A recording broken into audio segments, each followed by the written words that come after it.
तो hello dear friends, स्वागत है आप लोग का जीएस भाई अखंड के 5 मिनट के शो में।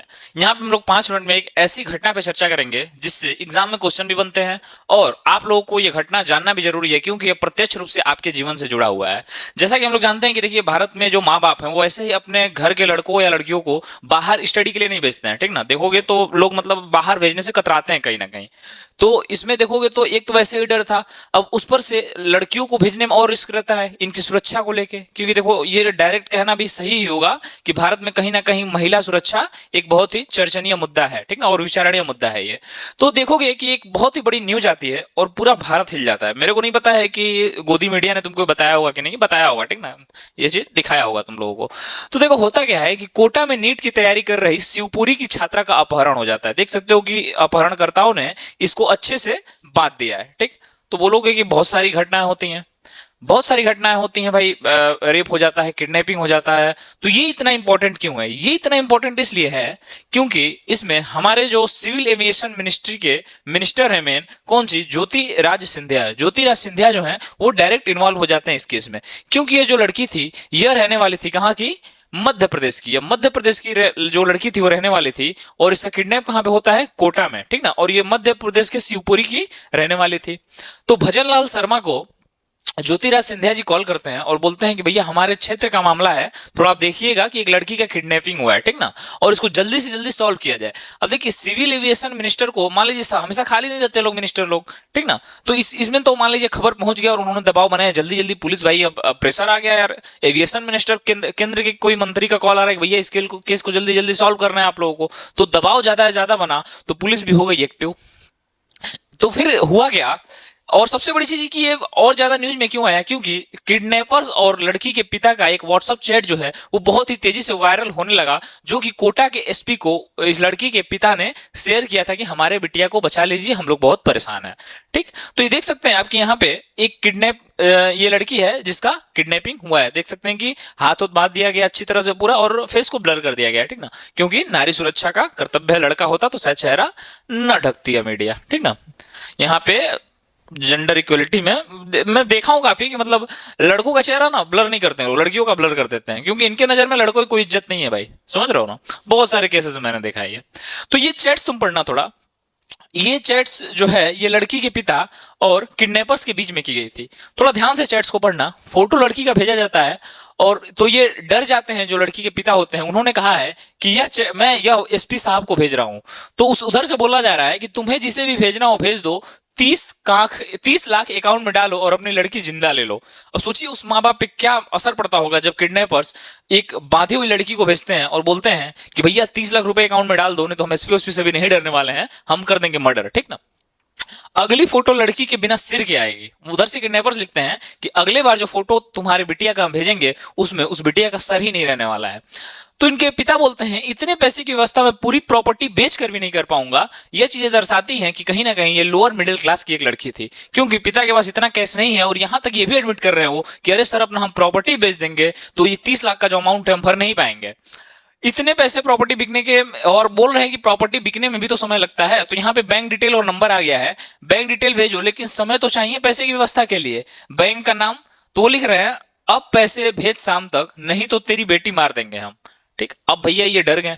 अब यहाँ पे क्या करें, इनके पास दो ऑप्शन है, या तो भैया बिटिया रानी वैसे ही मरेंगे क्योंकि पैसे की व्यवस्था नहीं करने वाले थे। तो यहाँ पे जो ज्योतिराज सिंधिया थे जो कि सिविल एविएशन मिनिस्टर हैं, ठीक ना, सिविल एविएशन जो मिनिस्टर हैं यहाँ पे वो डायरेक्ट इन्वॉल्व होते हैं।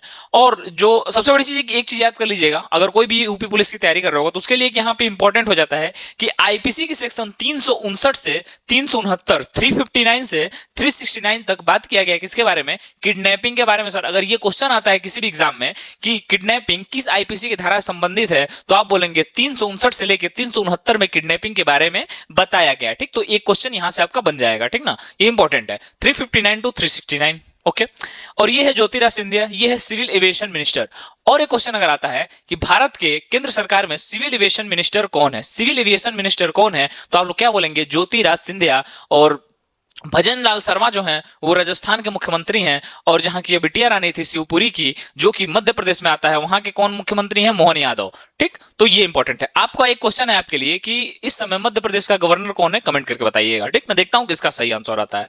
तो ज्योतिराज सिंधिया जो है सिविल एविएशन मिनिस्टर है। तो ये भी समझ लीजिए यहाँ पे सिविल एविएशन जो मिनिस्ट्री, उसका काम क्या होता है? सिविल एविएशन मिनिस्ट्री जो है वो भारत के जितने भी एयरपोर्ट्स हैं या एयरपोर्ट रिलेटेड चीजें हैं उनको मतलब देखभाल करती है और उनका डेवलपमेंट करती है। ये इतना समझ जाइए।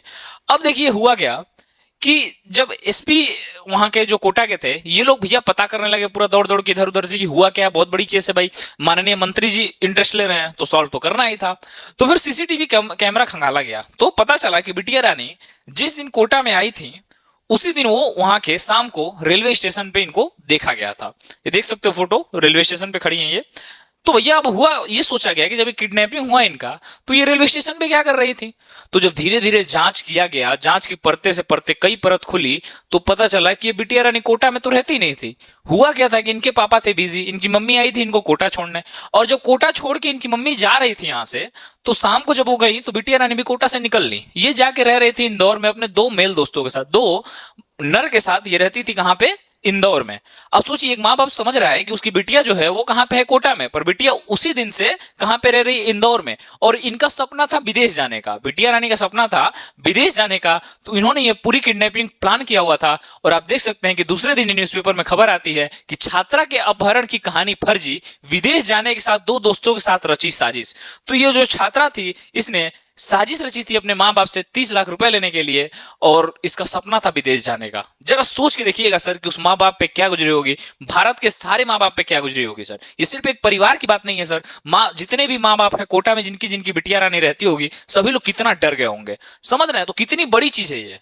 इसलिए मैं इस चीज को आप लोगों के सामने लाना चाहता था कि आपकी एक छोटी सी गलती सर कई लोगों के माँ बापों ने, मैं तो मेरे को लग रहा है जैसे ज्योति मौर्य का केस हुआ था एसडीएम, तो कई लोगों ने अपनी पत्नी का एडमिशन जो है कैंसिल करवा दिया था। उन लोगों को डर हो गया था कि कहीं उनके साथ भी ऐसा ना हो जाए, जो कि स्वाभाविक है। लोग डरता है, ह्यूमन टेंडेंसी है, ये जो ह्यूमन है वो इमोशन से तो चलता है। तो ऐसे सोचिए कई माँ बाप ने अपने बिटिया रानी को पढ़ने से बुला लिया होगा, क्योंकि उन लोगों को भी डर होगा कि भैया कोटा तो सुरक्षित नहीं है। अगर ये मामले में ज्योतिराज सिंधिया डायरेक्ट इन्वॉल्व नहीं हुए रहते तो मैं लिख के देता हूं कि 2 से 3 दिन में केस सॉल्व नहीं होने वाला था। समझ रहे हैं ना? तो सब में यूनियन मिनिस्टर नहीं इन्वॉल्व होते हैं। तो ये देख सकते हैं 2 लड़कियों की शादी की थी, और यही सारी चीजें हैं कि इनका खुलासा जो है वो सीसीटीवी कैमरे के साथ हुआ था। तो सोचिए ये इतनी बड़ी साजिश लड़की ने 30 लाख रुपए के लिए की थी, अपने माँ बाप को भी इसने नहीं छोड़ा। तो यहां से 2 क्वेश्चन आप लोग को याद करना है। पहला क्वेश्चन था कि आईपीसी की धारा 359 से 369 में किडनैपिंग के बारे में बताया गया है, और सिविल एविएशन मिनिस्टर जो है वो कौन है? अभी वो हमारे अभी ज्योतिराज सिंधिया जी हैं। और सिविल एविएशन मिनिस्ट्री का काम क्या होता है? सिविल एविएशन मिनिस्ट्री का काम होता है कि सारे एयरपोर्ट्सों को सही करना, जितने भी एयरपोर्ट हैं उससे संबंधित जो भी हवाई चीजें उसको दुरुस्त करना। तो आई होप कि आप लोग अच्छे होंगे। इस कहानी को लेकर आपने क्या सोचा और क्या सीखा ये कमेंट करके बताइएगा, और चैनल को सब्सक्राइब कर लीजिए ऐसे कंटेंट के लिए। मिलता हूं नेक्स्ट वीडियो में। Thank you so much.